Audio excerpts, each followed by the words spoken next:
Bom, o projeto mundializante da governança ficou expresso na Carta das Nações Unidas no fim da Guerra de 39-45. E há um problema com a Carta e depois com a subsequente Declaração Universal dos Direitos Humanos. É que foram documentos escritos apenas pelos ocidentais.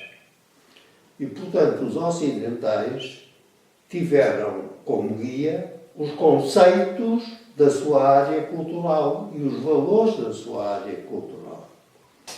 Quando começaram a entrar os países que ganharam a independência, foi a primeira vez que na história da humanidade todas as áreas culturais do mundo falaram em liberdade.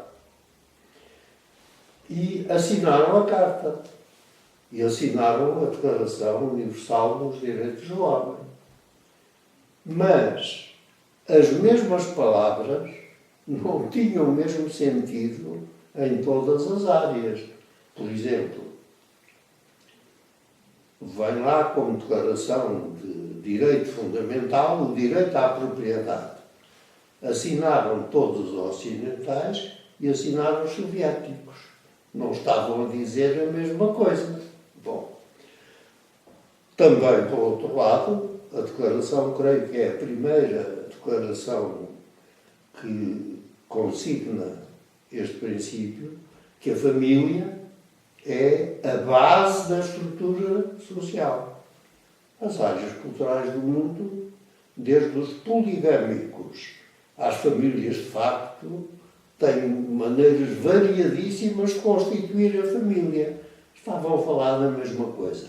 Provavelmente não estavam a falar da mesma coisa. Bom, o resultado foi que, entre os ocidentais, e decorrente tal resultado do facto de, antes de começar a guerra, a hierarquia das potências estar esclarecida pelos factos, apareceram numa carta que diz que todos os Estados são iguais, os 5 Estados mais iguais, que foram os que ficaram com o direito de veto. Entre eles, a França, a Inglaterra e a Inglaterra. Simplesmente, na hierarquia posterior à guerra, que trouxe tanta destruição e, ao mesmo tempo, implicou que os ocidentais perdessem a hegemonia que lhes dava o domínio das matérias-primas, dos mercados dos produtos acabados e a liberdade de estabelecer níveis de salários abaixo das exigências da dignidade humana, começaram a ver não apenas nascer as novas potências, que vêm desses países do ponto de vista económico, como a ter que lutar com a nova circunstância, porque lhes faltou, a partir da descolonização, essa proeminência que tinham antigamente.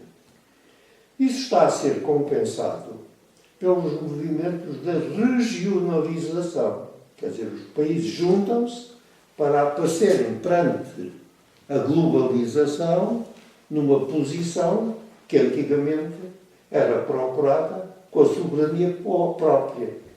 A União Europeia é hoje o exemplo mais acabado dessa busca de uma regionalização. O modelo também está em formação na América Latina e também está em formação no Oriente. Bom, simplesmente, uma regionalização precisa de conceito estratégico, específico, tal alguns países. E a União Europeia, até hoje, não definiu o seu conceito estratégico. E estamos a viver nesta contradição. É que têm o direito de veto duas potências europeias, cada uma das quais não tem capacidade estratégica para ter esse privilégio. Bom, esta situação implicou, naturalmente, em muitos aspectos, conflitos graves que estão a aparecer. E eu tenho resumido esses conflitos tendo como característica principal o conflito entre a memória e a lei. E dou exemplos. A Primeira Guerra Mundial terminou com a eliminação dos impérios europeus continentais, que era o Império Germânico, o Austro-Húngaro, o Russo e até o Turco. Bom, a Segunda Guerra Mundial terminou com o fim dos impérios coloniais, com custos humanos extraordinários para cada uma das potências coloniais e dos povos que se revoltaram.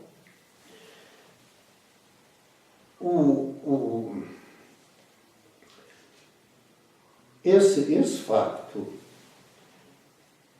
implicou o reavivar do conflito entre as memórias e os tratados. E assim, por exemplo, a Alemanha esquece que foi a titular do Império. Isso não ajuda ao papel diretório que tem progressivamente assumido, impedindo a formação de um conceito estratégico europeu. Eu julgo que este facto tem tido importância. Ponho isso como hipótese. Mas também chama a atenção para o discurso do presidente da Rússia e a intervenção que ele fez na Ucrânia. A Europa quis que a Ucrânia entrasse para a União Europeia. Esqueceu-se que a memória imperial da Rússia sempre teve aquela região como elemento fundamental. E o presidente da Rússia fez um discurso. E eu até tive uma aula na Universidade Católica, onde os estudantes me pediram para fazer uma aula sobre o discurso. E eu disse, sobre o discurso não vale a pena. Vale a pena sobre o retrato. É que o retrato publicado trazia o presidente a fazer o discurso rodeado de generais solenemente fardados e medalhados. A mensagem estava no retrato. E o que ele afirmou é que a sua fronteira de interesses era mais vasta que a fronteira geográfica. As consequências estão a ver-se. Neste momento, eu vou amanhã a Coimbra fazer uma conferência sobre a situação europeia e a minha pergunta principal é esta. A Europa está em paz ou está em guerra? Depois da declaração do Estado Islâmico, do Iraque e do Levante. Esta é a pergunta fundamental. Os confrontos entre as unidades culturais está a ser anárquico. E porquê? Porque a criação da regionalização europeia foi feita de fronteiras abertas. Promoveu as imigrações, com a imagem que os factos vão desvanecendo de que é uma região rica em crescimento, quando neste momento está a enfrentar uma crise extraordinária. O resultado é que esse movimento tem transformado o Mediterrâneo num cemitério.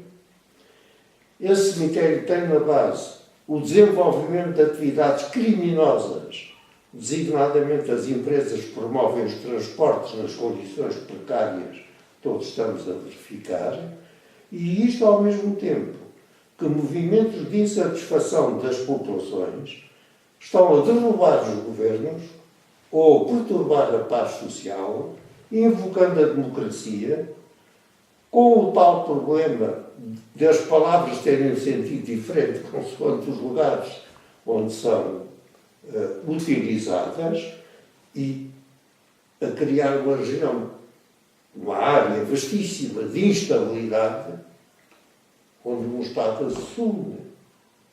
Um Estado quer dizer um autoproclamado Estado, que é o Estado Islâmico, acaba de proclamar que tem como objetivo destruir a nossa Roma e os símbolos religiosos ocidentais. Bom, e aqui vem o problema da importância das religiões. Nós temos uma espécie de testamento intelectual de Malraux, que foi um homem que teve uma vida muito dedicada aos direitos dos povos e à legitimação das revoltas e participando mesmo na ação. Ele esteve na revolta do Oriente, ele tomou parte na Revolução Espanhola contra o Franco, depois foi ministro de Gaulle, deixou um livro lindíssimo chamado Quando as Catedrais Eram Brancas, e esse homem deixou esta afirmação do século XXI: ou será religioso ou não será. O que significava que ou as religiões se põem de acordo, ou haverá guerras confrontando áreas culturais com paradigma religioso diferente e que sacraliza a intervenção da força. Foi o caso do terrorismo, incluiu valores religiosos no seu conceito estratégico, e o que está a acontecer com o Estado Islâmico, que invoca o Corão para justificar as suas ações violentíssimas que está a praticar.